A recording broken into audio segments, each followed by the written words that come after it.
Like, share और subscribe करें हमारे इस चैनल को और बेल आइकन को दबाना ना भूलें ताकि हमारी वीडियो आप तक सबसे पहले पहुंचे।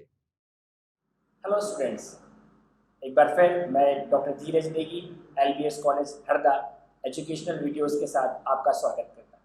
आज हमारा विषय है बिजनेस मैनेजमेंट और हमारा टॉपिक है प्लानिंग फॉर स्टार्टअप। कैसे अपने बिजनेस को प्लान करें, कैसे एक हम सफल उद्यमी बने, आज वो हम देखने जा रहे हैं। हमारी पहली स्लाइड जो आप सभी के सामने आने वाली है, What is a planning for startup? Meaning of planning of startup. Students, हर व्यक्ति की यह चाह होती है कि वो किसी अच्छी जगह जॉब करे, किसी अच्छी जगह नौकरी करे। नौकरी हर व्यक्ति करना चाहता है, जॉब हर व्यक्ति करना चाहता है, पर जॉब देने वाले भी तो हमें बनना पड़ेगा। आज हम वो टॉपिक लेने जा रहे हैं जिससे कि हम जॉब नहीं ढूंढेंगे, हम जॉब देने वाले हैं, हम नौकरी देने वाले हैं। मतलब प्लानिंग फॉर स्टार्टअप। हम कैसे अपने बिजनेस को प्लान करें और कैसे उसको स्टार्ट करें, हम उस चीज पर बात करने जा रहे हैं। आज हमारा विषय वही है। स्टूडेंट, मुझे पूरा विश्वास है कि आपको यह सब्जेक्ट बहुत पसंद आएगा। हमारा टॉपिक है startup. The first point is idea. हर इंसान के जहन में एक ना एक आइडिया हमेशा आता है बिजनेस से जुड़ा हुआ, पर उसके मन में ये लगता है क्या मेरा ये आइडिया सक्सेस हो पाएगा या अनसक्सेस हो जाएगा। पर विद्यार्थियों, आपको हमेशा इस बात का हमेशा ध्यान रखना चाहिए कि आपका आइडिया फेल और पास कब होगा वो तो बात की बात है, पर उस पर विचार करके आगे बढ़ना हमारी पहली प्राथमिकता है। स्टार्टअप में सबसे पहले हमारे दिमाग में हमारा आइडिया होना चाहिए।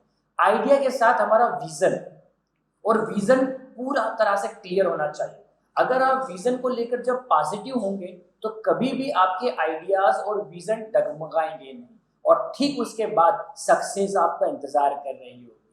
देखिए स्टूडेंट्स, स्टार्टअप के तीन important point, the first is idea, second is vision, and vision के बाद जब आइडिया और विजन का एक बहुत अच्छा तालमेल होता है तब सक्सेस आपका इंतजार कर रही है। और जब सक्सेस को पाने के लिए हमें प्रॉपरली प्लानिंग के साथ आगे बढ़ना होता है। हम लोग पीछे पढ़ते आए हैं प्लानिंग को। आपके स्टार्टअप में प्लानिंग का एक बहुत बड़ा इंपॉर्टेंट रोल होता है कि हमें किस तरह से अपने आइडिया को, किस तरह से अपने विजन को और किस तरह से सक्सेस को लेने के लिए हमें प्रॉपर प्लानिंग के साथ आगे बढ़ना चाहिए।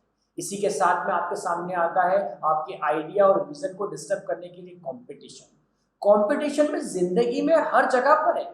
कब तक हम कंपटीशन से बचेंगे? आप जॉब करोगे तो कंपटीशन है, आप बिजनेस करोगे तो कंपटीशन है, आप अपने घर परिवार में हो तो कंपटीशन है। कंपटीशन को फेस करना पड़ेगा, फेस करके उसे डिस्ट्रॉय करना पड़ेगा और डिस्ट्रॉय करके आगे बढ़ना पड़ेगा। तो स्टूडेंट्स, प्लानिंग फॉर स्टार्टअप में ये बहुत इंपॉर्टेंट पॉइंट्स हैं। और सबसे आखिरी और बहुत महत्वपूर्ण, मार्केटिंग। आप जब अपना स्टार्टअप लेना चाहते हैं तो आपको मार्केटिंग पॉइंट ऑफ व्यू से ही सोचना पड़ेगा कि आज का कस्टमर क्या सोचता है, उसे किस तरीके से सर्विस या प्रोडक्ट चाहिए। तो ये मैंने कुछ ऐसे पॉइंट्स आपको बताए हैं जो प्लानिंग फॉर स्टार्टअप के सबसे इंपॉर्टेंट पॉइंट्स हैं। आई होप सो स्टूडेंट्स, आप मेरे साथ एंजॉय कर रहे होंगे, शब्दों को समझ रहे होंगे। हम आगे बढ़ते हैं बिजनेस स्टार्टअप प्लान। किस तरह से एक सफल उद्यमी अपने पूरे बिजनेस को, अपने पूरे व्यापार को सफल बनाता है। सबसे पहले उसको एक मैनेजमेंट टीम तैयार करनी चाहिए। आपके साथ कुछ ऐसे फ्रेंड्स या आपका ग्रुप ऐसे बंदों के साथ जुड़ना चाहिए जो मैनेजमेंट की टीम के रूप में काम करे। हर व्यक्ति अपनी अपनी क्वालिटी को लेकर आगे बढ़े। स्टूडेंट्स, आपको मैं फिर से याद दिलाना चाहूंगा, मैंने पिछली बार भी कहा था कि team work is a very important factor in management. वैसे ही मैनेजमेंट टीम में हर बंदे की अपनी अपनी एक एबिलिटी होती है, एक विशेषता होती है, और उस विशेषता के अनुसार वो टीम में काम करता है। आगे बढ़ते हैं बिजनेस मॉडल। हमारा एक मॉडल तैयार होना चाहिए बिजनेस का कि हम किस सेक्टर में काम करना चाहते हैं। क्या हम पब्लिकली काम करना चाहते हैं, क्या हम प्राइवेटली काम करना चाहते हैं, क्या हम जनता के लिए काम करना चाहते हैं, क्या हम प्रॉफिट के लिए काम करना चाहते हैं। इस तरह से एक बिजनेस मॉडल पूरा तैयार होना चाहिए। हम आगे बढ़ते हैं मार्केट एनालिसिस। आप जब भी अपना स्टार्टअप का प्लान तैयार करें तो अपने प्रोडक्ट से जुड़ी हुई या अपनी सर्विस से जुड़ा हुआ मार्केट को बहुत अच्छी तरीके से एनालिसिस कर लें कि आपके जैसे और कितने कॉम्पिटिटर बाजार में बैठे हुए हैं, वो सक्सेस हैं या अनसक्सेस हैं। जो सक्सेस हैं उनकी सक्सेस के राज तलाश करें, और जो अनसक्सेस हैं उनके पॉइंट्स देखें कि किस वजह से वो अनसक्सेस हुआ है। That is the analysis of market. आगे बढ़ते हैं ऑपरेशनल प्लान।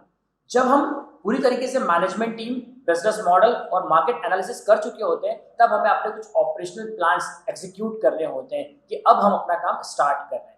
Financial planning. जिस तरह से मनुष्य के जीवन में, मनुष्य के शरीर में उसके खून का, ब्लड का बहुत इंपॉर्टेंस रोल होता है, ठीक उसी तरह से बिजनेस में फाइनेंस का भी बहुत इंपॉर्टेंट रोल होता है, क्योंकि पैसा, कैपिटल ही हमें अपने बिजनेस में तो आगे ले जाने में हमारा मदद करता है। आगे चलते हैं marketing plan. Marketing plan is a very important factor in management, lobby, startup और द प्लानिंग। आप जब भी किसी बिजनेस को स्टार्ट करना चाहते हैं तो आपको मार्केटिंग पॉइंट ऑफ व्यू से सोचना पड़ेगा। हमें कब अपने प्रोडक्ट को लॉन्च करना चाहिए, कहाँ पर अपने प्रोडक्ट को लॉन्च करना चाहिए, हमारे प्रोडक्ट के जो कस्टमर है वो किस एज ग्रुप से है, ये सारी चीजें मार्केटिंग प्लान में आना चाहिए। और फिर प्रॉपरली उसे समय के साथ हमें जो है मार्केट में उतारना चाहिए, तभी हमारा जो है बिजनेस प्लान सफल हो पाएगा। एक छोटा सा उदाहरण देता हूँ स्टूडेंट्स। हम लोग यदि ठंड में गर्मी के कपड़े बेचने जाए, गर्मी में बरसात के कपड़े बेचने जाए, तो हमारा बिजनेस प्लान तो स्वाभाविक ही फेल होगा। इसलिए हमें पूरा एनालिसिस करके ही स्टार्टअप बिजनेस प्लान जो है स्टार्ट करना चाहिए। आगे बढ़ते हैं। आपके सामने एक और स्लाइड है, ये स्टार्टअप बिजनेस प्लान। मतलब सबसे पहले जैसे मैंने बात की आइडियाज, आइडियाज के साथ में जो फिजिबिलिटी होती है, फिजिबिलिटी जुड़ी होती है रिसर्च से।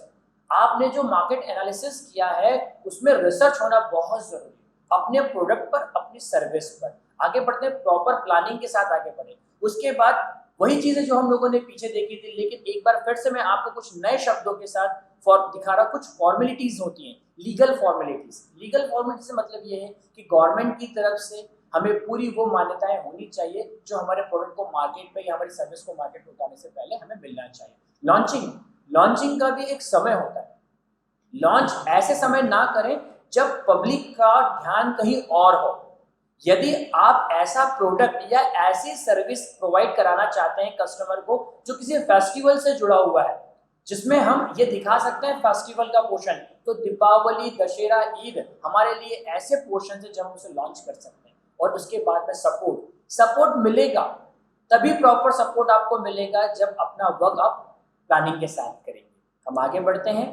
कुछ महत्वपूर्ण बिजनेस प्लान्स हैं जिसे अगर आप फॉलोअप में लेते हैं तो planning for startup surely success होता है। सबसे पहले एग्जीक्यूटिव समरी, यहां से हम स्टार्ट करते हैं। एग्जीक्यूटिव समरी से हमारा मतलब ये है कि जब हम लोग एक मैनेजमेंट टीम बनकर वर्कआउट करते हैं, एनालिसिस करते हैं, तो हमारे एग्जीक्यूटिव समरी तैयार करते हैं। वो समरी तैयार करते हैं हमारे प्रोडक्ट से जुड़ी हुई और हमारे बिजनेस प्लान से जुड़ी हुई। उस समरी को प्रॉपरली एनालिसिस करने के बाद ही हमें आगे बढ़ना चाहिए। मिशन स्टेटमेंट, मिशन हमारा क्या है? हमारी सर्विस को प्रोवाइड करवाना, हमारे प्रोडक्ट को मार्केट में लॉन्च कराना। This is the mission. अब मिशन का स्टेटमेंट क्लियरली होना चाहिए, किस समय, कहां पर और कब हमें अपने मिशन को पूरा करना है। आगे चलते हैं, कंपनी बैकग्राउंड्स। हमें अपने बैकग्राउंड को याद रखना चाहिए। यदि हम मार्केट में नए हैं तो हमें अपना बैकग्राउंड बनाना पड़ेगा, और बैकग्राउंड बनेगा फेथ से, जब कस्टमर हम पर विश्वास करेंगे। आगे बढ़ते हैं, प्रोडक्ट डिस्क्रिप्शन। प्रोडक्ट का डिस्क्रिप्शन बहुत जरूरी है, बट प्रोडक्ट का डिस्क्रिप्शन इतना ज्यादा भी ना हो जाए कि कस्टमर बोर हो जाए और इतना कम भी ना हो जाए कि वो समझ ना सके। तो हमें बीच का तालमेल बनाकर अपने प्रोडक्ट को बकायदा कैसे यूज किया जाता है एक कस्टमर को सजेस्ट करना चाहिए। मार्केटिंग प्लान, मार्केटिंग प्लान जैसा कि अभी मैंने थोड़ी देर पहले ही कहा था, मार्केटिंग प्लान में आपको ये ध्यान रखना चाहिए कि आपका प्रोडक्ट या आपकी सर्विस किस एज ग्रुप से बिलोंग करती है। आगे चलते हैं, कॉम्पिटिटर एनालिसिस बहुत इंपॉर्टेंट फैक्टर है। यदि आपने अपने प्रतिद्वंदियों को नहीं पहचाना तो व्यापार में आपकी असफलता आपका इंतजार कर रही है। लेकिन यदि आपने मार्केटिंग एनालिसिस के दौरान ही अपने कॉम्पिटिटर को पहचान लिया तो फिर आपका प्रोडक्ट लॉन्च होने से और उसे सफल होने से कोई नहीं रोक सकता। आगे चलते हैं, स्वॉट analysis, SWOT। S means strength, W means weakness, O means opportunity and Z means डर। आप इन चारों चीजों का एनालिसिस करें कि हमारी क्या स्ट्रेंथ है, हमारी क्या वीकनेस है, हमारे पास क्या अपॉर्चुनिटीज है और हमारे पास क्या डर है। जब हम इन चारों का एक कॉम्बो पैक बनाते हैं तो हमारा स्टार्टअप अपनी आप आगे बढ़ता है, क्योंकि हमें पता होता है कि मेरा बिजनेस प्लान में मेरी स्ट्रेंथ क्या है, मेरे बिजनेस प्लान में मेरी वीकनेस क्या है, मुझे कहाँ अपॉर्चुनिटीज मिलेगी और कहाँ नहीं मिलेगी और किस चीज से मुझे डरना चाहिए। आगे चलते हैं। Operations. Operation per day changes होते रहते हैं, हर दिन नया प्रकार का एक कस्टमर आपको मिलता है। कोई कस्टमर बहुत स्मूथली होता है, कोई कस्टमर फ्लेक्सिबल होता है, कोई कस्टमर लिटरेट होता है, कोई कस्टमर इनलिटरेट होता है। मेरा कहने का मतलब है ऑपरेशन पर डे चेंजेस होता है और आपको परिस्थितियों के अनुसार सिचुएशन के अकॉर्डिंग अपने प्लान्स में चेंजेस करना चाहिए। फाइनेंशियल प्लानिंग स्वाभाविक बात है, एक स्टूडेंट को हमेशा अपने प्लानिंग फॉर स्टार्टअप या बिजनेस प्लान में फाइनेंशियल प्लानिंग करके चलना चाहिए। यदि आपके पास 1 रुपया है तो आपको 70 पैसे सेव करना चाहिए। 1 रुपीज में से 70 पैसा आपके पास सेव होना चाहिए। 30 पैसा का ही आपको यूज करना चाहिए और आप ये ध्यान रखिए जब आपको प्रॉफिट हो तो उसे आप अपने 30 पैसा में जोड़ें। 70 पैसा हमेशा अपने पास होना चाहिए, मतलब 70 पैसे हमेशा अपने पास, क्योंकि तभी आप मजबूती से आगे बढ़ पाएंगे। अगर आप पूरा पैसा एक साथ लगा देंगे तो हो सकता है कि आगे चलकर आपको लॉस हो।